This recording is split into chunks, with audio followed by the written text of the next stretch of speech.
ফেলেছেন লেদার কমপ্লেক্সটা নাকি উনি করেছেন লেদার কমপ্লেক্স। একটা ভুল বলে ফেলেছেন, কি বলবো, ওনার এখন মাথা খারাপ হয়ে গেলে ভুলভাল বকছেন। মানে এই হাওড়ায় গিয়ে বলেছেন এই হাওড়া স্টেশনটা আমি করেছি, মানে হাওড়া স্টেশন হয়েছে ব্রিটিশ আমলে, উনি করেছেন, জন্ম তখন হয়, আর ভুলভাল বকবেন। আর বলেছেন লক্ষ্মীর ভাণ্ডার আজীবন থাকবে, এইটা বলছে। এই তিনটে কথা, আর কোনো কথা নেই। আর এখানে যুবরাজ, যার জেল খাটা উচিত ছিল অনেক দিন, তাই তো নাকি? ওর বউ তো প্রায় ধরা পড়ে গেছিল সোনা নিয়ে, কিলো কিলো সোনা নিয়ে। মানে এয়ারপোর্ট কার আন্ডারে? এয়ারপোর্ট সেন্ট্রালের আন্ডারে। সেন্ট্রাল থেকে ফোন করে ওর বউকে বাঁচিয়ে দিল, জেলে গেল না। অভিষেক যে কোম্পানি খুলেছিলেন, লিপস অ্যান্ড বাউন্স, নাম শুনেছেন? ওনার বাবা ছিল ডাইরেক্টর, মাও ছিল ডাইরেক্টর। আর ওনার হিসেব রাখতেন কাকু, কালীঘাটের কাকু, নাম শুনেননি? কাকুর কণ্ঠস্বর চেক হয়েছে, ধরা পড়ে যাচ্ছে। প্রচুর ঘাবলা করেছে, প্রচুর ঘাবলা। বালির টাকা, খাদানের টাকা, পাথরের টাকা, চালের টাকা, মানে পুরো ছেড়েছে। আবার মাস্টারির টাকা। তা অভিষেকের কোম্পানির ম্যানেজার ধরা পড়লো, আর অভিষেককে ছুঁলো না, কেন্দ্রীয় সরকার ছুঁইল না। তো অভিষেকের সঙ্গে সম্পর্ক নেই বিজেপির সম্পর্কে নাকি নওশাদ সিদ্দিকীর সঙ্গে। এটা পাগলে বিশ্বাস করবে? হ্যাঁ, অভিষেক ব্যানার্জি এত চোর, সরু লাইন রেখে দিয়েছে পুরো মোদির সঙ্গে, অমিত শাহর সঙ্গে। এটা সারা ভাঙড়বাসী, সারা পশ্চিমবাংলাবাসী জানে মমতা এবং মোদির মধ্যে সেটিং আছে, আছে না নেই? সে এখানে অনেক কথা বলে গেল, যা লিস্টটি পড়লো উন্নয়নের, বলে গাতি এটা করেছি, ভাঙড়ে এসে বম্বের কথা বলছি, ভাঙড়ে ভোট দিতে এসে বম্বের কথা বলছি, গাতি এইটা করেছি, পারগাতি এটা করেছি, ঈশ্বরীপুরে এটা করেছি, ওখানে জলের ট্যাঙ্ক করেছি, এইসব কথাবার্তা, এইসব বললো, এত উন্নয়ন। আর শেষে আমার হাতে 50,000 ঘরের টাকা আছে, 50,000 আছে, 3 বছরে দেব। আর দেখলুম কাল বাগবাড়ি থেকে ফোন করেছে, বলে কাকু ওখানে চ্যাটা ফেলে আধার কার্ড নিচ্ছে তো, আধার কার্ড ঘর দেবে। আমি একটা কথা বলি, এখন মোবাইলের সঙ্গে ব্যাংকের সঙ্গে আধার লিঙ্ক আছে তো, হ্যাঁ? যাদের হাতে আধার কার্ড দিচ্ছেন, মোবাইলের নাম্বার দিচ্ছেন, ও কিন্তু মাল ওখান থেকে আপনার ব্যাংকের টাকা ঝেড়ে নিতে পারে, ও দেবেন না। ওরা এত চোর, তৃণমূলের শেকড় শুদ্ধ চোর, শুধু বালি চোর নয়, বেগুন গাছের শেকড় পর্যন্ত চোর। তৃণমূলের জন্ম 84-তে, অনেকে রাশিতে বিশ্বাস করেন, এ পার্টি হলো 84-র পার্টি।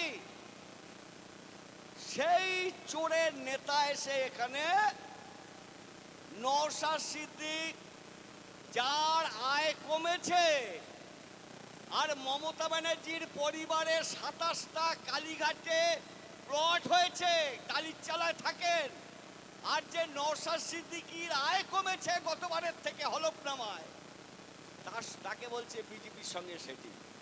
এটা বিশ্বাস কেউ করবে? 15 বছরে উনি তো একটা ছোট পার্টি, জনপ্রিয়তা হয়েছে। আর মমতা তো পুরো রাজ্য চালাচ্ছে, 15 বছর রাজ্য চালাচ্ছ। মমতা ব্যানার্জি কে? মোদিকে ফুল পাঠিয়েছিল কে? আর কে অটল বিহারী বাজপেয়ীকে কে মালপোয়া খাইয়েছিল? কে মন্ত্রিসভার অটল বিহারী বাজপেয়ীর রেলমন্ত্রী কে ছিলেন? কে আজকের ছিলেন? তৃণমূল পার্টি 98 সালে জন্ম দিয়েছে কে? বিজেপির নেতা বলছেন আমরা জন্ম দিয়েছি। সেটিং না থাকলে মমতা ব্যানার্জি শুদ্ধ জেলে ঢুকতো। একবারও তাকে সিবিআই চুরি কেলেঙ্কারি হচ্ছে, মাথায় আছেন মমতা, সিবিআই তাকে একবারও ডেকে হ্যারিং করেনি। মমতা ব্যানার্জি জেল খেটেছে। মমতা ব্যানার্জি বামফ্রন্টে বলে একদিনও বুদ্ধবাবু জ্যোতিবাবু জেলে ঢোকাননি, কিন্তু নওশাদ সিদ্দিকী তার দলের সমাবেশ করতে গিয়ে তাকে 40 দিন জেল খাটালো। চুরি কেসে জেল খাটিয়েছে? হ্যাঁ, কোনো ঘাবলা করেছে?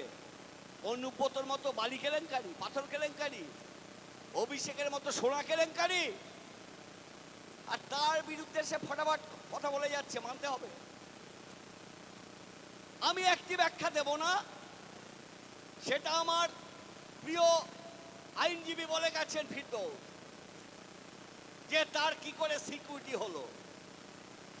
আমার নিজের মনে আছে প্রথম জিতেও বামুনঘাটা পার্টি অফিসে এসেছিল, তারপরের দিন যখন ভাঙড় ঢুকতে যায় বৈরামপুরে অ্যাটাক হয়েছে, তারপরে যখন ভাঙড় ঢুকতে যায় অফিস পায় না একটা বিধায়ক। আমি মাঝারেটি গ্রামবাসীকে সালাম জানাবো, তারা অফিস খুঁজে দিয়েছেন, আমি তাদের কাছে কৃতজ্ঞ ভাঙড়বাসী হিসাবে, একজন ভাঙড়ের জনগণ হিসাবে। তার উপরে প্রাণঘাতী আক্রমণ। পঞ্চায়েত নির্বাচনে কি হয়েছে ভাঙড়ে? গণতন্ত্র রক্ষার জন্য এখানকার ছেলেমেয়েরা যেভাবে লড়াই করেছে তা পশ্চিমবাংলার ইতিহাসে স্বর্ণাক্ষরে লেখা থাকবে, শুধু ভোটাধিকার পঞ্চায়েতে দাঁড়ানোর জন্য। সেই লড়াকু নেতাকে তুমি যাতা বলে যাবে আর ভাঙড়বাসী মেনে নেবে? ভাঙড়বাসী, নওশাদ সাহেব ও ভাঙড়বাসীর কাছে কৃতজ্ঞ, তাকে এখান থেকে জিতিয়েছিলেন। আমরাও কৃতজ্ঞ। আজকের তিনি ভাঙড়ের নেতা নন, তিনি আজকের সারা পশ্চিম বাংলার নেতা হয়ে উঠেছেন। যেখানেই যাচ্ছে লক্ষ লক্ষ মানুষ সাড়া দিচ্ছেন। এটা শুধু পীরের বাড়ির ছেলে হলেই হয় না, এটা হয়েছে তার লড়াই, গণতন্ত্রের লড়াই, জমির জন্য লড়াই, বিধানসভায় সততার পরিচয় দেওয়া, নিজেকে কোনো, তিনি বলছেন আমি কোনো বিভাজনের পক্ষে নেই, কর্মসংস্থানের জন্য লড়াই। মীনাক্ষী জেলে গেছে, তার পাশে দাঁড়িয়েছেন। বিদ্যুৎ মণ্ডল খুন হয়েছেন, তার পাশে দাঁড়িয়েছেন। তিলোত্তমাকে যখন, অভয়াকে যখন খুন করা হলো আর্জি করে, আর মমতা বললেন মেয়েরা 8টার পর বেরোতে পারবে না রাস্তায়, তখন নওশাদ সিদ্দিকী রাস্তায় দাঁড়িয়ে লড়াই করেছেন, আদিবাসীদের জন্য লড়াই করেছেন, শিক্ষার জন্য লড়াই করেছেন। তার স্লোগানের মধ্যে বামপন্থীদের স্লোগান। আমরা যারা বামপন্থী তারাও বলছি আমাদের সমস্যা হলো মজুরি। লেদার কমপ্লেক্স হয়েছে, মজুরি কম। লেদার হয়েছিল বলে আজকের ভাঙড়ের ঘরে ঘরে মানি ব্যাগের কারখানা হয়েছে, কিন্তু মজুরি কম। উনি বলছেন মজুরি বাড়াতে হবে, বামপন্থীরা বলছে মজুরি কমে যাচ্ছে। 100 দিনের কাজ আজকে দেখলাম আমরা ভাঙড় বলে লিখেছে। 100 দিনের কাজের ব্যাপারে নওশাদ সিদ্দিকী কোন লড়াই করেছেন? আবার দেখলাম উনি একটা কেন্দ্রীয় সরকারকে চিঠি দিয়েছেন, সেইটাও এখানে। আমি বলছি 100 দিনের কাজ চালু হওয়ার জন্য মামলা করেছিলাম আমরা ক্ষেত মজুরি ইউনিয়ন। এই যে তৃণমূল কংগ্রেস এবং বিজেপি পশ্চিমবাংলায় তৃণমূল চুরি করে কাটমানি করে 100 দিনের কাজ বন্ধ রেখেছিল, ক্ষেত মজুর ইউনিয়ন থেকে আমরা মামলা করে বাধ্য করেছিলাম এই কাজ চালু করবার, আমরাই করেছিলাম। মমতা বলেনি, মমতা কোর্টে যায় তোলাবাজদের বাঁচানোর জন্য। এখানে ফিরদৌস কেন বললো না আমি জানি না। রাজ্য সরকারের খরচা হয়েছে প্রায় 200 কোটি টাকা। কপিল সিব্বল দাঁড়াতে গেলেই প্রতিদিন তাকে 27-28 লাখ টাকা দিতে হবে। সারদার চোরদের বাঁচানোর জন্য, বালি চোরদের বাঁচানোর জন্য, পার্থকে বাঁচানোর জন্য, ঘুষখোরদের বাঁচানোর জন্য আপনার আমার টাকা আজকে মমতা ব্যানার্জি ব্যয় করছে সুপ্রিম কোর্টে উকিল ধরে। আর নওশাদ যদি প্রতিবাদ করে তাকে জেলে ঢোকাচ্ছে। আপনারা বলুন লড়াইটা হবে কি হবে না? লড়াইটা হবে কি হবে না? লড়াইটা হবে খাদ্যের জন্য। আমাদের ঘুপসিকলে ঢুকিয়ে দিচ্ছে। আমাদের এই 15 বছর ধরে বিভাজনের রাজনীতি করে হয় তৃণমূল নয় বিজেপি, হয় তৃণমূল নয় বিজেপি। নওশাদ বিকাশ ভট্টাচার্য আজকের বলছে কি ওই লাইন থেকে ফিরে আসতে হবে। কাজের দাবি, চাকরির দাবি, গণতন্ত্রের দাবি, কৃষকের ফসলের দাবি, এই নিয়ে রাজনীতি হবে। আর সেই লাইন যখন এগিয়ে যাচ্ছে তখন দিদি এবং মোদির ঘুম ছুটে যাচ্ছে। তাই নওশাদের উপরে আক্রমণ, নওশাদ সাহেবের উপরে আক্রমণ। আমি শেষ কথা বলবো, আমি ওনার সঙ্গে 3টে পদযাত্রায় সারা দিয়েছিলাম, আজও ছিলাম। হিন্দু মেয়েরাও, হিন্দু বউরাও আজকে নওশাদ সাহেবকে বলছে এরকম ছেলে হয় না, এরকম মানুষ হয় না। এটা আমি বলে দিতে পারি। এটা একটা সেকুলার পার্টি, ধর্মনিরপেক্ষ পার্টি। সেই কারণে আমরা যাকে এখান থেকে জন্ম দিয়েছি রাজনীতিতে, ভাঙড়ের মান সম্মান ইজ্জতকে আজকে তুলে ধরছে, রাজনৈতিক নেতা হচ্ছে। আমি আপনাদের কাছে অনুরোধ করব, এই সোনার টুকরো ছেলেকে আমরা হারতে দেব না। আমাদের দায়িত্ব ভাঙড়বাসীর নওশাদকে জেতানো।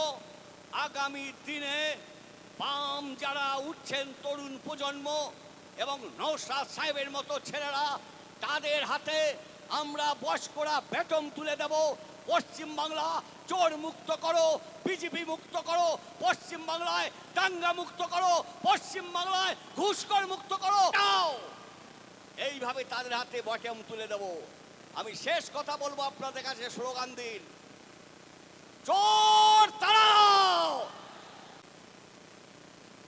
আমাদের, আপনাদের এবং এখন সারা পশ্চিম বাংলা, এমনকি অন্য রাজ্যেও যার নাম খুব চর্চা হচ্ছে, যে অল্প দিনে এত জননেতা কি করে হলেন, মির্জা নওশাদ সিদ্দিকী সাহেব। এখানে আইনজীবী আছেন যিনি সুরক্ষার জন্য, গণতন্ত্র সুরক্ষার জন্য ফিরদৌস শামীম এবং বিকাশদা গুরুত্বপূর্ণ ভূমিকা পালন করছেন, তারা আছেন। আইএসএফ এর যুবক নেতৃবৃন্দ আছেন, সংগ্রামী, বিশেষ করে ওইদুলের নামে 27টা কেস, কারিমুলের নামে কেস, আর তো ওসমান আছে, এদের নামে ভুরি ভুরি মিথ্যে কেস, সব ভালো ভালো ছিলেন। আমাদের সিপিআইএম এর নেতারা আছেন, বন্ধুগণ।